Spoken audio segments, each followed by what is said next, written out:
Good morning dear students. Today I am going to discuss about the powers and functions of the President of India.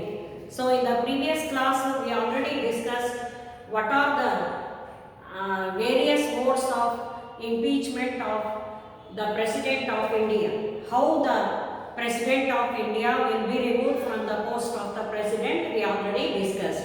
Today we go through the what are the powers and functions of the President of India.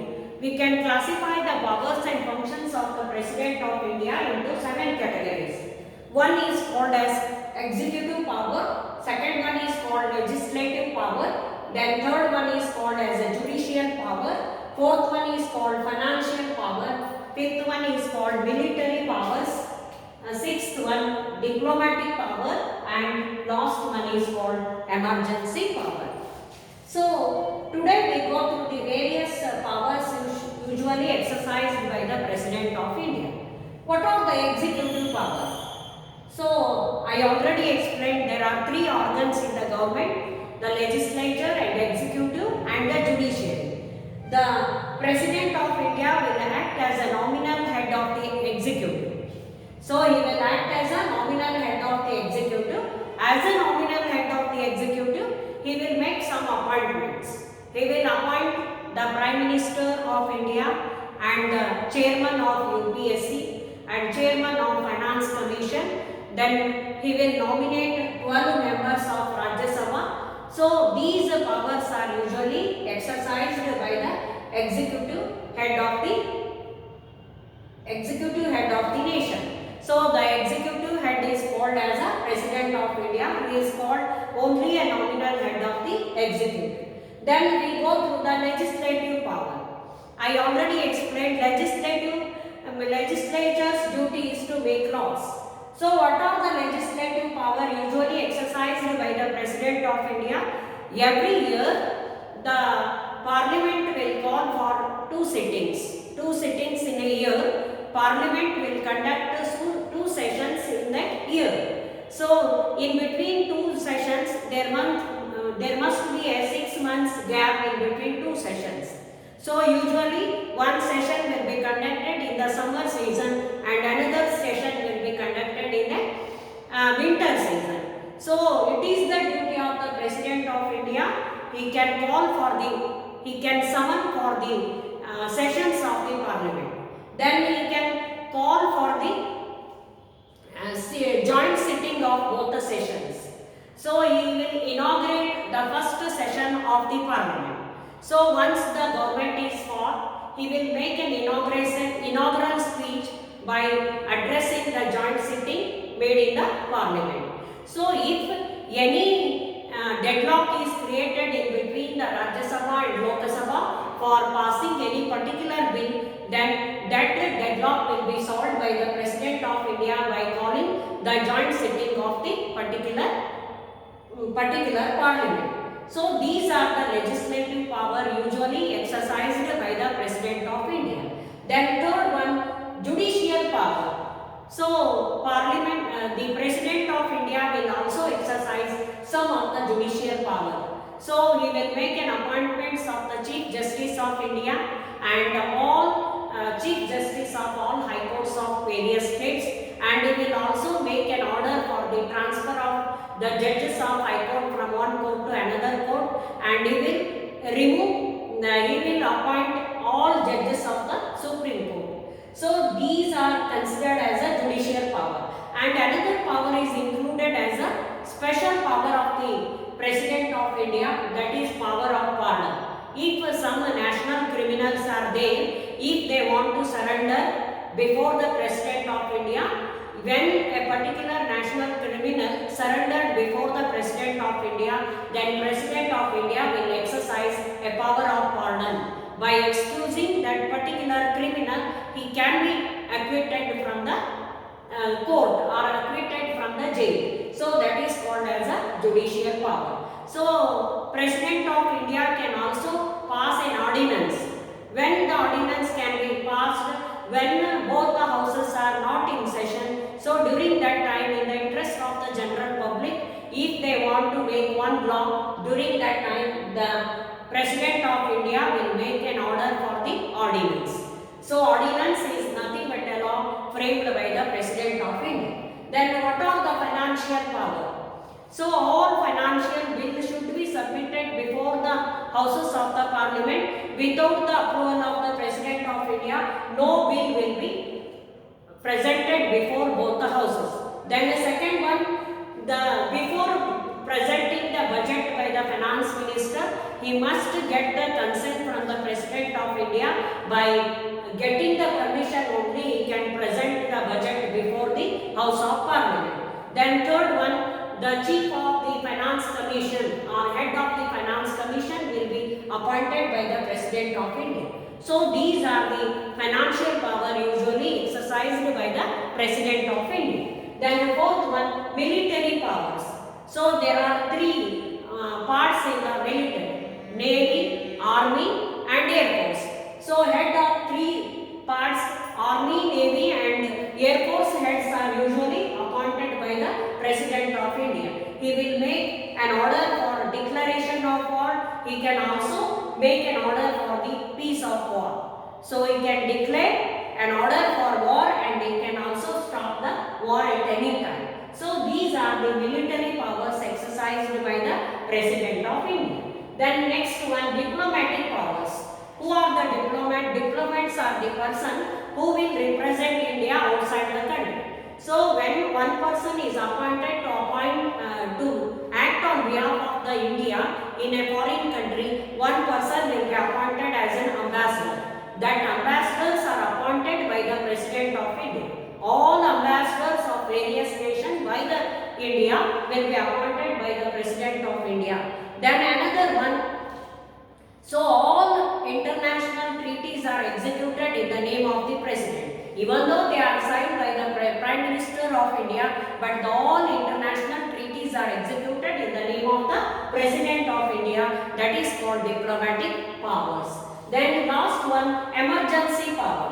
The President of India can declare three types of emergency: national emergency, state emergency and the financial emergency. What is national emergency? National emergency can be declared under the following circumstances. So when there is a threat of war or threat of unity and integrity of the nation, then with the permission of on the advice of the Prime Minister, the President of India can declare national emergency. When there is an internal disturbances are there, then also he can declare a national emergency. So and another one is, second one is state emergency. When a particular party is not in a position to give a constant or a stable government at the state level, so on the advice of the chief minister to the governor, and governor on the advice of the governor of the state, the President of India will declare a state emergency and in each and every state. So that is called state emergency. Then the third one is called financial emergency. When the financial emergency can be declared, so when the big scandals are going on, when there is no financial stability in the nation, on the advice of the central finance minister, the President of India will make an order for financial emergency in the country. So these are the various powers and functions exercised by the President of India. ಈ ವಿಡಿಯೋದಲ್ಲಿ ನಾನು ಭಾರತದ ರಾಷ್ಟ್ರಪತಿಗಳ ವಿವಿಧ ಕಾರ್ಯಗಳ ಬಗ್ಗೆ ನಾನು ಹೇಳ್ತಾ ಇದ್ದೇನೆ. ಸಾಮಾನ್ಯವಾಗಿ ಭಾರತದ ರಾಷ್ಟ್ರಪತಿಗಳ ಕಾರ್ಯಗಳನ್ನು 7 ಭಾಗಗಳಲ್ಲಿ ವಿಂಗಡಣೆ ಮಾಡ್ತೀವಿ. ಕಾರ್ಯಾಂಗದ ಕಾರ್ಯಗಳು, ಶಾಸಕಾಂಗದ ಕಾರ್ಯಗಳು, ನ್ಯಾಯಾಂಗದ ಕಾರ್ಯಗಳು, ಹಣಕಾಸಿನ ಕಾರ್ಯಗಳು, ಮಿಲಿಟರಿಯ ಕಾರ್ಯಗಳು ಮತ್ತು ಅಂತಾರಾಷ್ಟ್ರೀಯ ಸಂಬಂಧದ ಕಾರ್ಯಗಳು ಮತ್ತು ತುರ್ತು ಪರಿಸ್ಥಿತಿಯ ಕಾರ್ಯಗಳು ಅಂತ ನಾವು ಕರೀತೀವಿ. ಸಾಮಾನ್ಯವಾಗಿ ಕಾರ್ಯಾಂಗದ ಕಾರ್ಯಗಳು ಅಂದರೆ ಭಾರತದ ರಾಷ್ಟ್ರಪತಿಗಳನ್ನ ನಾಮಕಾವಸ್ಥೆಯ ಕಾರ್ಯಾಂಗದ ಅಧ್ಯಕ್ಷರು ಅಂತ ಕರೀತೀವಿ. ಅವರು ನಾಮಕಾವಸ್ಥೆಯ ಕಾರ್ಯಾಂಗದ ಅಧ್ಯಕ್ಷರಾಗಿ ಕೆಳಗಿನ ನೇಮಕಾತಿಗಳನ್ನು ಮಾಡ್ತಾರೆ. ಪ್ರಧಾನಮಂತ್ರಿಗಳು ಮತ್ತು ಅವರ ಮಂತ್ರಿ ಮಂಡಲದ ಎಲ್ಲ ಸದಸ್ಯರನ್ನ ನೇಮಕ ಮಾಡ್ತಾರೆ ಮತ್ತು UPSC ಅಧ್ಯಕ್ಷರನ್ನ ಕೂಡ ನೇಮಕ ಮಾಡ್ತಾರೆ. ಅದರ ಜೊತೆಗೆ ಎಲ್ಲ KPSC IAS ಅಧಿಕಾರಿಗಳನ್ನ ನೇಮಕ ಮಾಡ್ತಾರೆ ಅಥವಾ ವರ್ಗಾವಣೆಯನ್ನ ಮಾಡ್ತಾರೆ. ರಾಷ್ಟ್ರ ಹಣಕಾಸು ಆಯೋಗದ ಅಧ್ಯಕ್ಷರನ್ನ ನೇಮಕ ಮಾಡ್ತಾರೆ ಮತ್ತು ರಾಜ್ಯಸಭೆಯ 12 ಸದಸ್ಯರನ್ನ ನೇರವಾಗಿ ನಾಮಕರಣವನ್ನ ಮಾಡ್ತಾರೆ. ಇದಿಷ್ಟು ಕಾರ್ಯಾಂಗದ ಅಧ್ಯಕ್ಷರಾಗಿ ರಾಷ್ಟ್ರಪತಿಗಳು ಮಾಡುವ ಅಧಿಕಾರಗಳು. ಎರಡನೇದು ಶಾಸಕಾಂಗದ ಕಾರ್ಯಗಳು.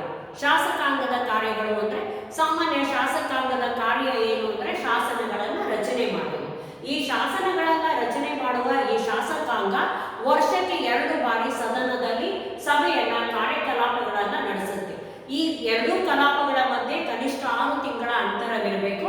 ಒಂದು ಕಲಾಪವನ್ನ ಬೇಸಿಗೆಯಲ್ಲಿ, ಇನ್ನೊಂದು ಕಲಾಪವನ್ನ ಚಳಿಗಾಲದಲ್ಲಿ ನಡೆಸುತ್ತೆ. ಈ 2 ಅಧಿವೇಶನಗಳನ್ನ ಕರೆಯುವ, ಮುಂದೂಡುವ ಅಧಿಕಾರ ಭಾರತದ ರಾಷ್ಟ್ರಪತಿಗಳಿಗೆ ಇದೆ. ಮತ್ತು ಯಾವುದೇ ಹೊಸದಾಗಿ ಸರ್ಕಾರ ರಚನೆ ಆದರೆ ಹೊಸ ಸರ್ಕಾರಗಳಲ್ಲಿರುವ 2 ಸದನಗಳನ್ನು ಉದ್ಘಾಟಿಸಿ ಉದ್ಘಾಟನಾ ಭಾಷಣವನ್ನ ಮಾಡುವ ಅಧಿಕಾರವನ್ನ ರಾಷ್ಟ್ರಪತಿಗಳು ಹೊಂದಿರ್ತಾರೆ. ಇನ್ನು ಮೂರನೇದು, ಯಾವುದೇ ಮಸೂದೆಯನ್ನ ಮಂಡನೆ ಮಾಡಿದಾಗ ರಾಜ್ಯಸಭೆ ಮತ್ತು ಲೋಕಸಭೆಗಳ ಮಧ್ಯೆ ಭಿನ್ನಾಭಿಪ್ರಾಯ ಉಂಟಾದಾಗ ಆ ಭಿನ್ನಾಭಿಪ್ರಾಯಗಳನ್ನು ಸರಿಪಡಿಸಲಿಕ್ಕಾಗಿ 2 ಸದನಗಳ ಜಂಟಿ ಅಧಿವೇಶನವನ್ನು ಕರೆದು ಅದನ್ನು ಬಗೆಹರಿಸುವ ಪ್ರಯತ್ನವನ್ನು ಕೂಡ ರಾಷ್ಟ್ರಪತಿಗಳು ಮಾಡ್ತಾರೆ. ಇದಿಷ್ಟು ಕೂಡ ಶಾಸಕಾಂಗದ ಕಾರ್ಯಗಳು. ಇನ್ನು ನ್ಯಾಯಾಂಗದ ಕಾರ್ಯಗಳು. ಭಾರತದ ರಾಷ್ಟ್ರಪತಿಗಳು ನ್ಯಾಯಾಂಗದ ಕಾರ್ಯಗಳನ್ನು ಹೇಗೆ ಮಾಡ್ತಾರೆ ಅಂದ್ರೆ ಸರ್ವೋಚ್ಚ ನ್ಯಾಯಾಲಯದ ಮುಖ್ಯ ನ್ಯಾಯಾಧೀಶರು ಮತ್ತು ಇತರ ಎಲ್ಲಾ ನ್ಯಾಯಾಧೀಶರನ್ನ ನೇಮಕ ಮಾಡ್ತಾರೆ. ಅದಷ್ಟು ಅಲ್ಲದೆ ಎಲ್ಲಾ ರಾಜ್ಯಗಳ ಉಚ್ಚ ನ್ಯಾಯಾಲಯದ ನ್ಯಾಯಾಧೀಶರನ್ನ ನೇಮಕ ಮಾಡುವ ಮತ್ತು ವರ್ಗಾವಣೆ ಮಾಡುವ ಅಧಿಕಾರವನ್ನ ರಾಷ್ಟ್ರಪತಿಗಳು ಹೊಂದಿರ್ತಾರೆ. ಇದರ ಜೊತೆಗೆ ಯಾವುದೇ ರಾಷ್ಟ್ರೀಯ ಅಪರಾಧಿಗಳನ್ನ ಕ್ಷಮೆ ಮಾಡುವ ಅಧಿಕಾರ ರಾಷ್ಟ್ರಪತಿಗಳಿಗಿದೆ. ಯಾವುದೇ ರಾಷ್ಟ್ರಮಟ್ಟದ ಅಪರಾಧಿ ತನ್ನನ್ನು ತಾನು ರಾಷ್ಟ್ರಪತಿಗಳ ಮುಂದೆ ಶರಣಾಗತಿಯಾಗಿ ಒಪ್ಪಿಕೊಂಡು, ತನ್ನ ತಪ್ಪುಗಳನ್ನು ಒಪ್ಪಿಕೊಂಡು ಶರಣಾದಲ್ಲಿ ಅವರಿಗೆ ಕ್ಷಮಾದಾನ ಮಾಡುವ ಅಧಿಕಾರವನ್ನ ಭಾರತದ ರಾಷ್ಟ್ರಪತಿಗಳು ಹೊಂದಿರ್ತಾರೆ. ಇದು ಕೂಡ 2ನೇ ಕಾರ್ಯ. ಇನ್ನು 3ನೇ ಕಾರ್ಯ, ನ್ಯಾಯಾಂಗದ ಕಾರ್ಯ ಏನು ಅಂದ್ರೆ, 3ನೇ ಕಾರ್ಯ ಏನು ಅಂದ್ರೆ ಸಾಮಾನ್ಯವಾಗಿ ರಾಷ್ಟ್ರಪತಿಗಳು ಸುಗ್ರೀವಾಜ್ಞೆಯನ್ನು ಹೊರಡಿಸ್ತಾರೆ. ಯಾವುದೇ ಸದನಗಳು, 2 ಸದನಗಳು, ರಾಜ್ಯಸಭೆಯಾಗಲಿ ಲೋಕಸಭೆಯಾಗಲಿ ಅಧಿವೇಶನ ನಡೆಸದೇ ಇದ್ದಂತಹ ಸಂದರ್ಭದಲ್ಲಿ ಸಾರ್ವಜನಿಕ ಹಿತಾಸಕ್ತಿಯ ದೃಷ್ಟಿಯಿಂದ ಯಾವುದೇ ಕಾನೂನುಗಳನ್ನು ರಚನೆ ಮಾಡಬೇಕಾದಂತ ಸಂದರ್ಭ ಬಂದಾಗ ಅವರು ಆ ಕಾನೂನುಗಳ ರಚನೆಯನ್ನು ಮಾಡುವುದಕ್ಕಾಗಿ ಸುಗ್ರೀವಾಜ್ಞೆಯನ್ನು ಹೊರಡಿಸುವ ಅಧಿಕಾರ ಭಾರತದ ರಾಷ್ಟ್ರಪತಿಗಳಿಗೆ ಇದೆ. ಇನ್ನು ಇವು 3 ಕೂಡ ರಾಷ್ಟ್ರಪತಿಗಳ ನ್ಯಾಯಾಂಗದ ಕಾರ್ಯಗಳು. ಹಣಕಾಸಿನ ಕಾರ್ಯಗಳು ಅಂದ್ರೆ ಹಣಕಾಸು ಆಯೋಗದ ರಚನೆಯನ್ನ ಮಾಡ್ತಾರೆ. ಹಣಕಾಸು ಆಯೋಗದ ಅಧ್ಯಕ್ಷರನ್ನ ನೇಮಕ ಮಾಡ್ತಾರೆ. ಯಾವುದೇ ವರ್ಷದ ಮುಂಗಡ ಪತ್ರವನ್ನ ಮಂಡಿಸುವ ಮೊದಲು ಕೇಂದ್ರ ಸರ್ಕಾರದ ಹಣಕಾಸಿನ ಮಂತ್ರಿ ರಾಷ್ಟ್ರಪತಿಗಳ ಅನುಮೋದನೆಯನ್ನ ಪಡೆದುಕೊಳ್ಬೇಕಾಗತ್ತೆ. ರಾಷ್ಟ್ರಪತಿಗಳ ಅನುಮೋದನೆ ಇಲ್ಲದೆ ಯಾವುದೇ ಹಣಕಾಸಿನ ಮಸೂದೆಯನ್ನ ಸದನಗಳಲ್ಲಿ ಮಂಡಿಸುವಂತೆ ಇಲ್ಲ. ಇವಿಷ್ಟು ಕೂಡ ಹಣಕಾಸಿನ ಕಾರ್ಯಗಳು.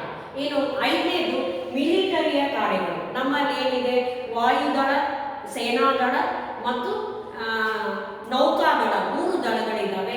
ಆ 3 ದಳಗಳ ದಂಡಾಧಿಕಾರಿಗಳನ್ನ ನೇಮಕ ಮಾಡುವ ಅಧಿಕಾರ ರಾಷ್ಟ್ರಪತಿಗಳಿಗೆ ಇದೆ. ಅದರ ಜೊತೆಗೆ ಯುದ್ಧವನ್ನ ಘೋಷಿಸುವ ಮತ್ತು ಶಾಂತಿ ಸಾರುವ ಅಧಿಕಾರ ಭಾರತದ ರಾಷ್ಟ್ರಪತಿಗಳಿಗಿದೆ. ಭಾರತದ ರಾಷ್ಟ್ರಪತಿಗಳನ್ನ ಸೈನ್ಯದ ಮುಖ್ಯ ದಂಡಾಧಿಕಾರಿಗಳು ಅಂತ ನಾವು ಕರೀತೀವಿ. ನೆಕ್ಸ್ಟ್, ಅಂತಾರಾಷ್ಟ್ರೀಯ ಸಂಬಂಧದ ಅಧಿಕಾರಗಳು. ಅಂತಾರಾಷ್ಟ್ರೀಯ ಸಂಬಂಧದ ಅಧಿಕಾರಗಳು ಅಂದ್ರೆ ಸಾಮಾನ್ಯವಾಗಿ ಭಾರತವನ್ನ ಹೊರರಾಷ್ಟ್ರಗಳಲ್ಲಿ ಪ್ರತಿನಿಧಿಸುವುದಕ್ಕಾಗಿ ರಾಯಭಾರಿಗಳನ್ನ ನೇಮಕ ಮಾಡ್ತಾರೆ. ವಿದೇಶದಲ್ಲಿ ಭಾರತವನ್ನ ಪ್ರತಿನಿಧಿಸಲು ನೇಮಕಗೊಂಡಂತ ಎಲ್ಲಾ ರಾಯಭಾರಿಗಳನ್ನ ಭಾರತದ ರಾಷ್ಟ್ರಪತಿಗಳು ನೇಮಕ ಮಾಡ್ತಾರೆ. ಇನ್ನು ಭಾರತದ ಅಂತಾರಾಷ್ಟ್ರೀಯ ಎಲ್ಲಾ ಒಪ್ಪಂದಗಳು ಭಾರತದ ರಾಷ್ಟ್ರಪತಿಗಳ ಹೆಸರಿನಲ್ಲಿ ನಡೆಯುತ್ತೆ. ಸಾಮಾನ್ಯ ಒಪ್ಪಂದವನ್ನ ಪ್ರಧಾನಮಂತ್ರಿಗಳು ಮಾಡಿಕೊಂಡ್ರೂ ಕೂಡ ಅದು ರಾಷ್ಟ್ರಪತಿಗಳ ಹೆಸರಿನಲ್ಲಿ ನಡೆಯುತ್ತೆ. ಯಾವುದೇ ಅಂತಾರಾಷ್ಟ್ರೀಯ ಶಾಂತಿ ಮತ್ತು ಸಂಬಂಧವನ್ನ ಕಾಯ್ದುಕೊಳ್ಳುವಂತ ನಿಟ್ಟಿನಲ್ಲಿ ಭಾರತದ ರಾಷ್ಟ್ರಪತಿಗಳು ಕೆಲಸ ಮಾಡಬೇಕಾಗುತ್ತೆ. ಇನ್ನು ಕೊನೆಯದು, ತುರ್ತು ಪರಿಸ್ಥಿತಿಯನ್ನ ಘೋಷಿಸುವ ಅಧಿಕಾರ ಭಾರತದ ರಾಷ್ಟ್ರಪತಿಗಳಿಗೆ ಇದೆ. ಸಾಮಾನ್ಯವಾಗಿ 3 ಪ್ರಕಾರದ ತುರ್ತು ಪರಿಸ್ಥಿತಿಗಳಿದ್ದಾವೆ. ರಾಷ್ಟ್ರೀಯ ತುರ್ತು ಪರಿಸ್ಥಿತಿ, ರಾಜ್ಯದ ತುರ್ತು ಪರಿಸ್ಥಿತಿ ಮತ್ತು ಹಣಕಾಸಿನ ತುರ್ತು ಪರಿಸ್ಥಿತಿ ಅಂತ. ರಾಷ್ಟ್ರೀಯ ತುರ್ತು ಪರಿಸ್ಥಿತಿ ಅಂದ್ರೇನು? ಸಾಮಾನ್ಯವಾಗಿ ಯಾವುದೇ ರಾಷ್ಟ್ರ ಯುದ್ಧ ಭೀತಿಯನ್ನು ಎದುರಿಸುತ್ತಿದ್ದಾಗ, ಆಂತರಿಕ ಗಲಭೆಗಳಿದ್ದಾಗ ಆಂತರಿಕ ಶಾಂತಿ ಮತ್ತು ಸುವ್ಯವಸ್ಥೆಯನ್ನು ಕಾಪಾಡಲಿಕ್ಕಾಗಿ ಭಾರತದ ರಾಷ್ಟ್ರಪತಿಗಳು ಪ್ರಧಾನಮಂತ್ರಿಗಳ ಸಲಹೆಯ ಮೇರೆಗೆ ರಾಷ್ಟ್ರೀಯ ತುರ್ತು ಪರಿಸ್ಥಿತಿಯನ್ನ ಘೋಷಣೆ ಮಾಡ್ತಾರೆ. ಇನ್ನು ಎರಡನೇದು ರಾಜ್ಯದ ತುರ್ತು ಪರಿಸ್ಥಿತಿ ಅಂದ್ರೆ ಚುನಾವಣೆ ನಡೆದು ಯಾವುದೇ ಪಕ್ಷ ಒಂದು ಸ್ಥಿರವಾದ ಸರ್ಕಾರವನ್ನು ಕೊಡಲು ವಿಫಲವಾದರೆ ಆ ರಾಜ್ಯದ ರಾಜ್ಯಪಾಲರ ಒಂದು ಸಲಹೆಯ ಮೇರೆಗೆ ಆ ರಾಜ್ಯದಲ್ಲಿ ರಾಜ್ಯದ ತುರ್ತು ಪರಿಸ್ಥಿತಿಯನ್ನ ರಾಷ್ಟ್ರಪತಿಗಳು ಘೋಷಣೆಯನ್ನ ಮಾಡ್ತಾರೆ.